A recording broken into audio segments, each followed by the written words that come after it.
Well, I'm here at the confluence of Breakfast Creek and the Coxs River.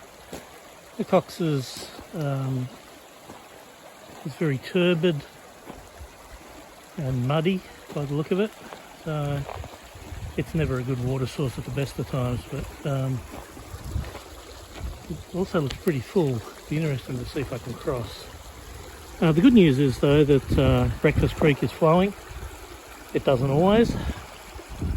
Certainly seen it dry before, and its water quality is a lot better, so I'm going to set up a little water factory and filter and sterilise about 8 litres of water, 9 litres of water.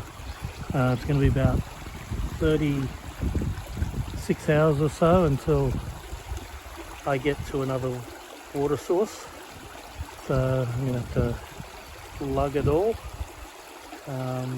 But it's good to know that I can get down to Breakfast Creek. It means it cuts my trip just a little bit shorter, because I had planned to walk around to the Jenolan River to get my water, but that would have been a little bit out of my way, so this is good. So I got a bit of a time saving. Well, that was very unpleasant. The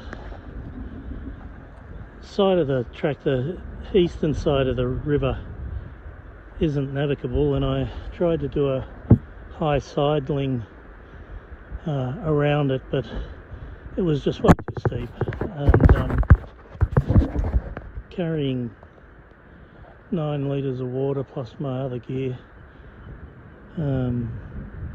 yeah, it just wasn't safe, so I've turned back. I got one more plan. I've got 2 more plans. First plan is I'm going to try and cross here where all this deadfall is. Maybe it's possible, because you can navigate along the other side by the look of it. So I'm going to try that first, and then if that doesn't work, I'm going to try walking up the river on this side. But you know, I lost about an hour in that last little exercise, so it's all getting a bit academic, because I probably won't be able to do what I came to do, but yeah, we'll have a play around and see what happens. Well, amazingly enough, that worked. Oh, what a resistance workout though. I came up at about, I don't know, 60, 70 degree angle. I kept it so I was walking into the water all the time. It got up to just underneath my chest. Yeah, it was interesting. I didn't feel unsafe at any time, but I wouldn't have wanted to have been any deeper. Just under my chest is enough. Fortunately, my phone seems to have survived, even though I dunked the little baggie I'm carrying that in. I, of course, true to form, slipped as I was getting out on the bank on the mud and went virtually full immersion. Not quite. Always good fun.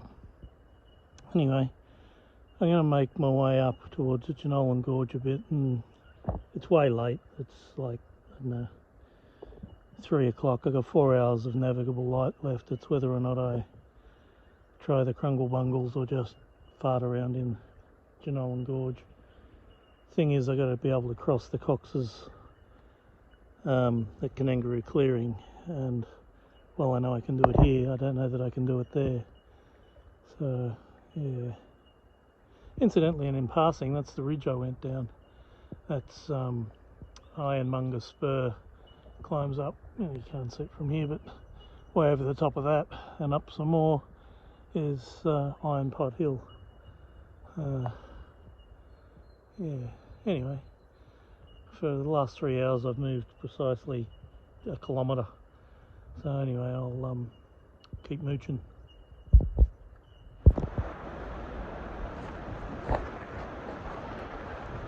This is probably a bit backlit, but it's getting late in the afternoon. But this is the confluence of the Coxs River on the right and the Jenolan River on the left. I've been here before. Oh gee, it's probably back in the 1980s, maybe early 1990s, with Mick Cohen and Peter Thompson. The Jenolan River nor the Coxs had this much water in them back then, I can tell you. But anyway, if memory serves, if I go up the gorge maybe a click, there's some nice flat grassy ground. Of course that could have changed over the 4 decades that have passed since I was here last. But I'm pretty happy to be here.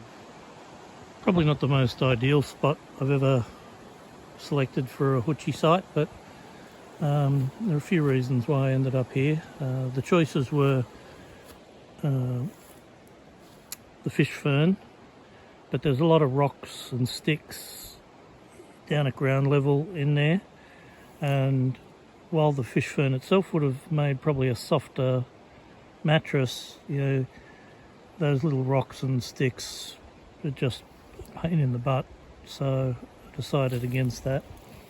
Up on the little spur there was some options, well, an option, quite grassy, which was nice, but it was also very breezy up here. It's just dropping down here in between that spur and the river.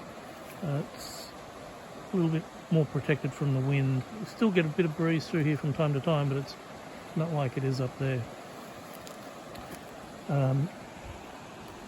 With a paucity of trees, I ended up using my trekking pole as an impromptu tent pole, but as needs must. And the Jenolan River is quite a pleasant little spot. It's every bit as pretty as I remember it. I walked upstream for a little ways earlier on, but I would have had to get my feet wet, and I wasn't super keen on that to go any further given the time of day. But it is very pretty. The water quality here is certainly a lot better than the Cox's. It's one thing that always kind of puts me off a little bit about the Jenolan River, and that is that the Jenolan Sewerage Works releases into it on a daily basis. And the water's treated, because ultimately this flows into Sydney's water supply, but it's just the thought. So I'm pretty happy, even though I lugged 9 litres of water around with me all day, or a good portion of the day that I didn't need to. I'm happy that my water's come out of Breakfast Creek, and I got absolutely scads of it. Certainly won't be running short tonight, or tomorrow morning for that matter. Anywho, it's probably time to get the interior decorators in and fit out the inside. The dining log is all set up and just about time for dinner.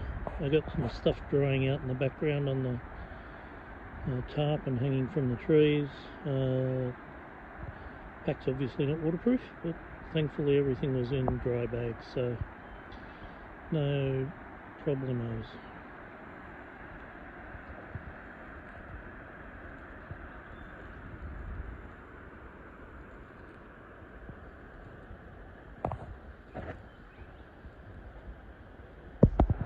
If you'll pardon the pun, this gorge is simply gorgeous. The way these little cliffs form one bank, and it's just a rock pile jumble on the other. There's a little cascade at the end of the shot there, and then as you look down, there's the deepest pool I've come across so far. I wouldn't hazard a guess at how deep, but certainly over my head. It's the deepest pool that I've come across so far, and that's generally been the case. The further up the gorge I've got, the deeper the water has got. I haven't seen a place where I could cross for at least 1 kilometre.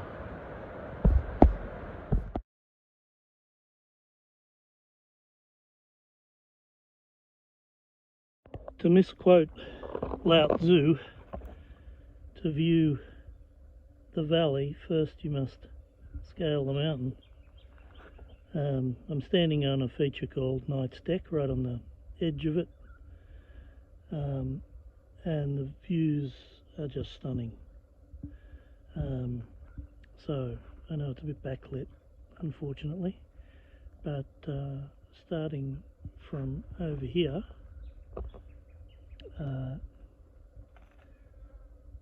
that's coming down here is Ironmonger Spur, which is the way I went in yesterday, and that takes you right down to the bottom of Breakfast Creek.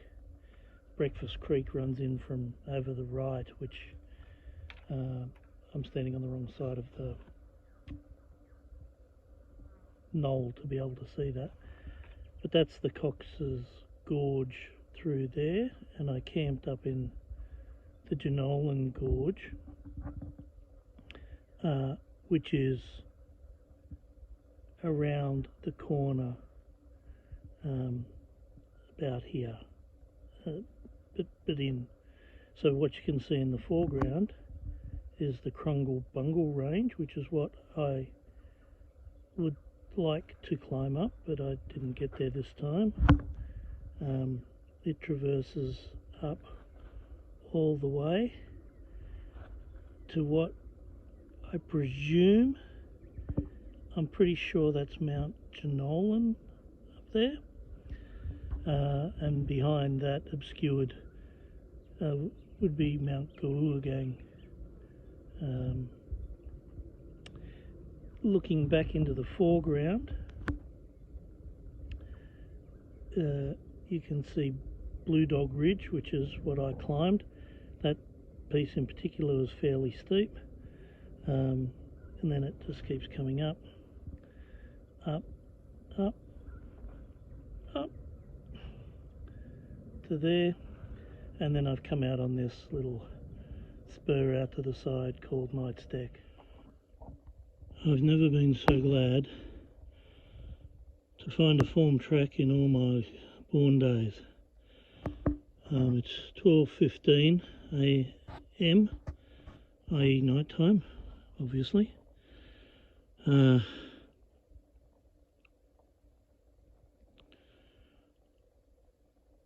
add insult to injury, the track isn't where it's marked on the map, which had me in all sorts of bother, but I knew I couldn't have crossed it without seeing it, and I didn't. It's just about 100 metres further on than what's marked on the map. I've been going since 9:30 this morning. I came out Blue Dog Ridge, which was fine for the first 300 metres of vertical, formed footpad, but then it just became so overgrown, footpad disappeared, and navigating along Blue Dog Ridge was just impossible. Well, it wasn't impossible, I'm here. It was so overgrown, more overgrown than megalith a month ago, and so many fallen trees. When it got dark, I decided to keep going. I've got probably only about 600 mils of water left, and I've got about 8 kilometres to the car, I think. I'll have to check that, but I'm going to try and keep going now. Hallelujah.